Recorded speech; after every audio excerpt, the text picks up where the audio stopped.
본 에피소드는 매수, 매도 추천이 아니며 투자의 최종 결정은 스스로 해야 합니다. 앞서 이야기한 분석 콘텐츠는 간단 재무 시각화는 비공개이기 때문에 멤버십으로만 돼 있긴 한데 이 콘텐츠는 간단 재무 시각화가 아니기 때문에 공개로 전환을 했어요. 그래서 2월 14일 날 라이브에서 밸류업이 2월에 막 이야기가 나오면서 했는데 제가 밸류업에 대해서 뭐 아이디어나 뭐 기사나 이런 거 나오면서 어떤 건 어떻게 될 것 같다, 어떤 건 어떻게 될 것 같다라고 하면서 이거 아마 성지순례각일 거라고 제가 미리 예언을 했었어요. 아마 이대로 되는지 안 되는지 한번 보자. 난 이렇게 선언한다고 했는데 한번 다시 볼게요. 여러분이랑 같이 한번 보면 이게 제가 이런 아이디어에 대해서 막 촉이 막 없진 않구나라는 생각이 들어요. 이게 화면을 캡처한 거거든요. 2월 14일 라이브 했던 내용을 캡처한 건데 가능하게 나와 있는 아이디어 정책중을 보면 주주 이사 충실 의무는 실효성은 되게 좋은데 포함 안 될 것 같다. 그러니까 이게 밸류업 정책은 정부 정책이잖아요. 그러니까 정부 정책에서 이거 하면 엄청 좋은데 포함 안 될 것 같다고 했는데 지금 분위기가 돌아가는 게 야당에서는 오히려 갑자기 태도를 바꿔서 이거 밀어붙이고 싶어 하는 목적이 뭐 이거에 아마 국민들이나 뭐 표에 아마 뭐 그런 것들에 대한 정치적인 판단을 해서 아마 이거를 추진하려고 한 것 같은데 여당 안에서는 이거 포함 안 하겠다라고 이야기를 했죠. 명시적으로. 그래서 포함 가능성이 낮다고 한 게 맞았고요. PBR, ROE 같은 거 중요하다고 생각했는데 실효성도 어느 정도 있는데 포함 가능성이 굉장히 높다 그랬는데 이게 아마 이후로 이제 밸류업 이야기를 하면서 ROE에 관한 지표들이 되게 많이 사용하게 됐죠. 그리고 스튜어디십 코드, 기획주부 코드 이거 뭐 포함하긴 하지만 사람들의 관심 별로 못 끌고 실효성 없을 거다라고 했는데 뭐 이런 거 들어갔는데 이제 잊혀지죠.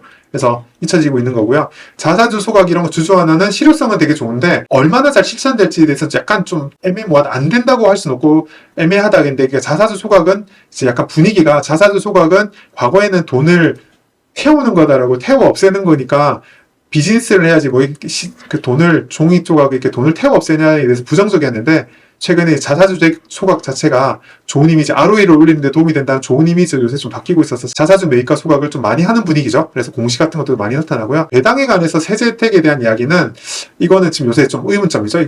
이거는 잘 실천이 지금 실행이 좀 안 되고 있죠. 파퓰리즘, 뭐 부자 감세 이런 이슈가 프레임이 걸려가지고 이건 잘 진행이 안 되고 있어서 이것도 실효성은 되게 좋은데 약간 애매모호한 그런 상황이라는 측면에서 이것도 잘 맞았고요. 우수기업 ETF 나왔는데 이런 ETF는 실효성은 별로 없는데 포함은 된 거랬죠. ETF 나왔죠. 그래서 뭐 이런 건 우수기업에 대해서 뭐 이렇게 세무조사 면제해주고 뭐 이렇겠다 이런 이야기 했는데 뭐 별로 관심 없죠.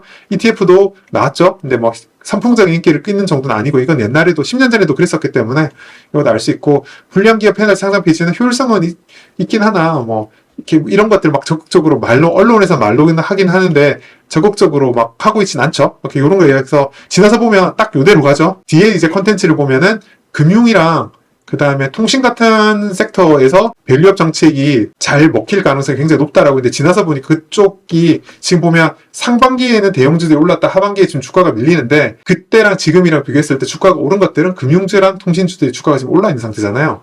그런 면에서 봤을 때 이것도 뒤에 나오는 내용도 요게 있는데 이것도 나름대로 잘 분석했던 것 같아요. 그래서 뭐 크게 뭘 사면 돈을 법니다까지 막 대놓고 이야기하지 않았지만 어떤 전체적인 딱 이렇게 밸류업이 딱 나왔을 때 여러 장밋빛 이야기도 하고 뭐 이런저런 이야기 다 하지만 기대 너무 하지도 말고 냉정하게 핵심적인 부분만 딱 집어서 이야기한 거는 제가 잡을 때 잘 정리한 것 같고요. 아마 여러분들한테 도움이 이때 라이브 때 오셨을 테니까 여기 지금 라이브 계시니까 라이브 오셨어서 다들 들으셨을 테니까 아마 오셨던 분은 뭐 밸류업에 대해서 이해하는 데 도움이 많이 되셨을 것 같고 저 개인적으로도 이때 한번 정리를 하고 나서 올해 투자할 때 아마 저 개인적으로 도움이 많이 됐던 콘텐츠였던 것 같아요. 아까 지금 뭐 개별 종목에 대한 분석, 개별 기업에 대한 분석은 한국세석유랑 메리츠 금융지주 이 두 가지 케이스가 꽤 괜찮았던 것 같고요. 아웃풋도 좋았고 시성도 되게 좋았던 것 같고 그 다음에 좀 더 전체적으로 시장을 바라봤을 때 시장 정책이잖아요. 그래서 밸류업 프로그램 같은 경우에도 이런 분석이 애시당초 2월 초에 이렇게 라이브에서 정리를 했던 게 꽤 투자하는 데 도움이 많이 되었던 것 같습니다.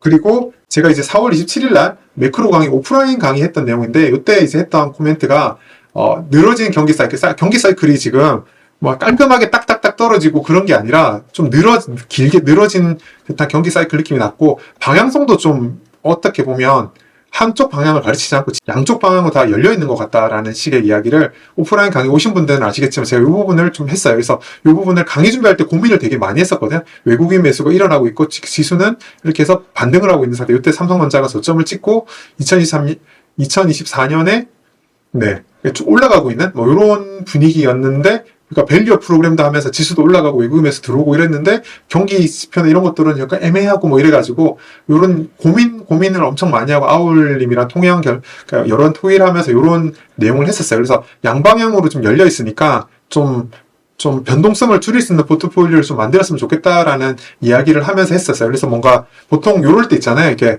지수가 전체적으로 상방으로 향하고 있으면 강의를 들으시고 오시는 분들은 아무래도 계속 잘 갈 것 같습니다라는 말을 들으면 제일 좋아하시긴 하지만 제가 항상 뭐 듣고 싶은 이야기 해주려고 강의한 거 아니잖아요. 그렇게 듣고 싶은 이야기만 해주려고 하다가 제 투자가 약간 꼬이는 수가 있기 때문에 저는 제 투자를 하기 위해서 이런 콘텐츠를 정리하는 거라서 냉정하게 분석을 하긴 했는데 이렇게 했었어요. 그래서 이런 이야기를 했던 게 꽤 시성이 괜찮았던 것 같아요. 저 개인적으로 투자 아이디어를 정리하는 데 있어서. 그리고 나서 그때 이제 했었고 그 다음에 아까 지금 이제 7월 24일이죠. 7월 24일에 그렇게 하면서 약간의 변동성을 좀 염두에 둬야 된다. 양방향을 넣고 포트폴리오도 좀 압축해야 된다라고 했고요. 그래서 아까 보시면 아시겠지만 메리츠 금융지주 그 4월 했죠. 그 다음에 셀석유 같은 경우는 2월에 했잖아요. 그래서 이런 식으로 어느 정도 실적이나 이런 것들이 좀 방향성이 잡힌 애들은 포트폴리오를 가져가고 나머지 좀 애매한 애들 같은 경우도 좀 고민을 했었고요. 특히 이제 포트폴리오가 좀 변동성을 줄일 수 있는 걸 하기 위해서 삼성전자 같은 경기주 같은 것들은 비중을 좀 줄이는 선택을 했다라는 말씀도 제가 얼핏 드린 걸로 기억이 납니다. 오신 분들은 아마 아실 거예요. 그렇게 했었고 이제 좀 더 지켜보는 과정에서 트럼프가 이제 선거전 등장하면서 7월 24일 날 변화의 조짐이라는 컨텐츠를 제가 이제 올렸는데 이때 핵심은 뭐냐면 아까 앞서 보면 외국인 누적 순매수가 지금 올라가고 있었잖아요. 그러니까 외국인 누적 순매수가 약간 고점에서 약간 꺾이는 듯한 조짐이 있으니까 요거 좀 눈여겨봐야 된다라는 언급을 이때 7월 24일 날 이때 드렸어요.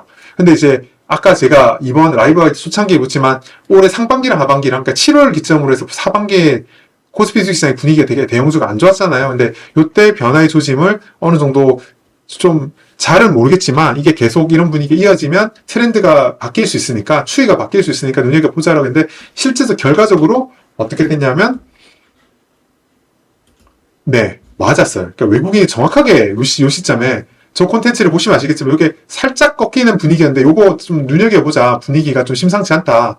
계속 쭉 꺾이면 이거는 뭔가 메시지가 있으니까 봐야 됩니다. 외국인은 방향을 한번 틀면 오래 간다 라고 했는데 아까 조금 전에 보여드린 그 그래프죠. 그래서 그때 7월에 딱 전환한 이후로 주구장창 외국인이 팔고 있죠. 그러고 나서 뭐 삼성전자도 박살나고 뭐 이런 분위기였거든요. 그래서 2024년 7월부터 매도 전환했는데 매도 전환 7월에 제가 이거 외국인이 매도 전환의 추이로 그래프가 살짝 꺾였는데 이게 추이상 외국인이 매도로 전환한 거 아닌지 보자라고 했는데 아마 좀 시의적절했던 것 같아요. 그러니까 저도 아마 그런 부분 대형주 포지션을 대형주에서 어떻게 할 건지 유연하게 할 건지 아니면 리스크를 줄이거나 변동성을 줄이는 판단을 하는데 되게 많이 도움이 됐던 것 같아요. 제가 매크로 관점에서 뭐 이럴 수도 있고 저럴 수도 있고 길게 한 게 아니라 딱 몇 군데 대목에서 딱 정해서 했는데 그게 생각보다 거의 그때 잘 맞았던 걸로 기억이 나거든요. 그래서 요게 좀 시성이 좀 있었던 것 같아요. 그래서 요거를 어느 정도 요 이야기를 잘 같이 모니터링 하면서 요거에 맞춰 적절하게 대응하셨던 분이라면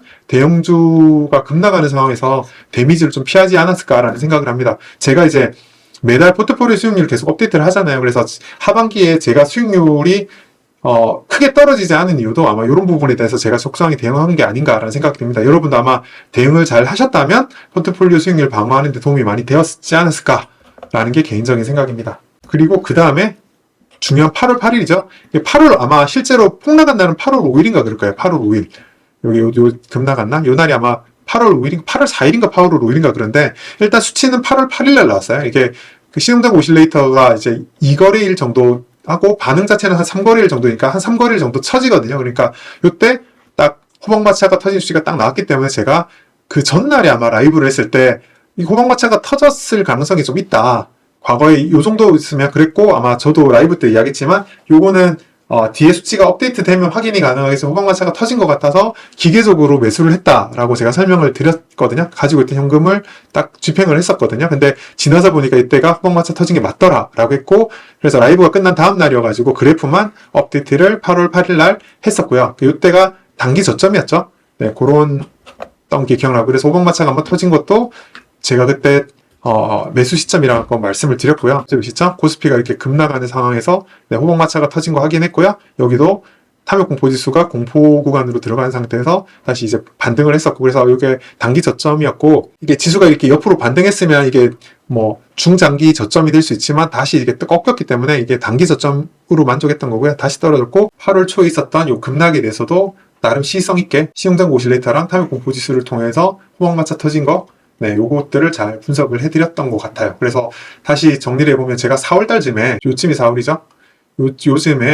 요즘에 제가 강의하면서 여기서 변동성이 좀 있을 거니까 염두에 두라고 했는데 이렇게 더 올랐다가 다시 크게 떨어지는 이런 분위기인데, 뭐 이렇게 움직일 거라고 정확하게 알았다고 보기보다는 변동성이 있을 거라는 걸 생각했기 때문에 막 더 오른다고 해서 막 더 막 레버리지를 이끌어서 사는 거를 좀 경계했었고요. 그래서 오히려 올랐을 때 현금 비중을 좀 많이 높였었고, 그 다음에 급락했을 때 좀 현금을 소진했었고, 뭐 그런 식으로 해서 현금 비중을 적당히 유지하면서 변동성을 좀 많이 방어를 했던 게 올해 하반기였던 걸로 기억합니다. 그래서 상반기 같은 경우에는 매수 관점으로 이제 분석할 수 있었던 것들이 좀 있었고요. 그 중에서 좋은 성과를 올해 냈던 것들이 있었고, 아까 말씀드린 것들 있었고, 하반기 같은 경우는 요 상반기가 끝날 즈음에 분석했던 뭐 이런 것들이 하반기의 수익률을 방어하는데 좀 많이 도움이 되었고요. 그 다음에 최근에 이제 여기 호황마차가 터지는 요 구간에서 추가적으로 분석하고 이런 것들이 앞으로 이제 어떤 성과를 내줄지는 이제 좀 더 지켜봐야 되는 상황이 아닌가 하는 생각입니다. 많이 뭐 그런 것들이 잘 어떻게 될지는 알 수 없지만 잘 되면 뭐 내년이나 이런 것도 똑같이 리뷰할 때 한 해 따뜻하게 해줬던 녀석이다 라고 분석이 나올 수 있겠죠. 그거는 뭐 어떤 게 될지는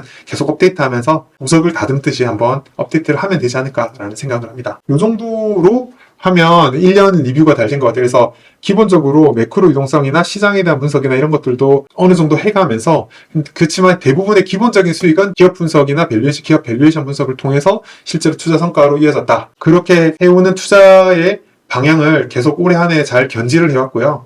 상대적으로 컨텐츠가 제가 추구하는 거 있잖아요. 소음은 되지 말자라고 했던 것처럼 좀 콘텐츠가 양적으로 많진 않지만 그때그때 만들었던 게 꽤 양질의 콘텐츠로 도움이 되는 것들이, 정보성 있는 것들이 꽤 많았던 것 같아요. 그게 이제 제 수익이, 코스피가 뭐 올해 아직까지는 연초 대비 마이너스긴 하지만 저는 20%가 넘는 수익을 지금 현재 내고 있는 것도, 이런 것들이 여러분들한테 뭐 찍어내고 보여주기 위한 콘텐츠가 아니라 제가 분석하고 제가 투자하기 위해서 정리한 것들 여러분에게 쉐어한 콘텐츠이기 때문에 그래서 더 의미가 있고 더 유용하지 않았을까라는 생각을 해봅니다.